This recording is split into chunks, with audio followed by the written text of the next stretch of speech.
असा जुगाड जर तुम्ही केला ना तर तुमचे नक्कीच 300-400 रुपये सहज वाचणार आहेत. मला हे स्टिकर वेस्ट करायचं नव्हतं म्हणून मी हळूहळू ती चाकूनं आणि पट्टीच्या मदतीनं काढलं आणि प्लास्टिकच्या पिशवीवरती चिटकवलं. इकडं ड्रॉइंग रूममध्ये आहे तसा सगळा पसारा पडला होता. चला म्हणलं आज ड्रॉइंग रूम लावून घ्यावं, पण तसा पण खूप उशीर झालेला. दिलं सोडून मग सगळं तसंच. म्हणलं झोपावं तर या फॅननं नुसतं नको नको केलं.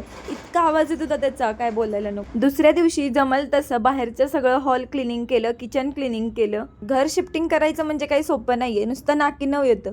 टाईम पण कमी होता आणि कामं पण भरपूर होती. आम्ही दोघांनी मिळून पटपट सगळी कामं आवरून घेतली. त्यानं सगळ्या झाडांना व्यवस्थित जिथलं तर ठेवलं. कोणतं पण काम करताना ते नियोजन करून केलं ना की ते चांगलं पण होतं आणि पटकन पण होतं.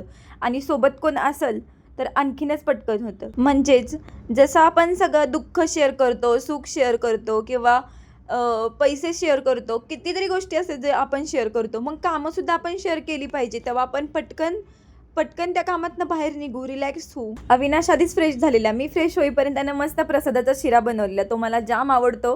छान अशी देवपूजा पण करून घेतली. मी पटकन इकडे चपात्या वगैरे लाटल्या आणि जेवण करून आम्ही गेलो जुन्या रूमच्या तिथं. असं वाटत होतं ही रूम नको सोडायला, पण कधी कधी पर्याय नसतात, त्याच्यामुळं सोडावी पण लागती.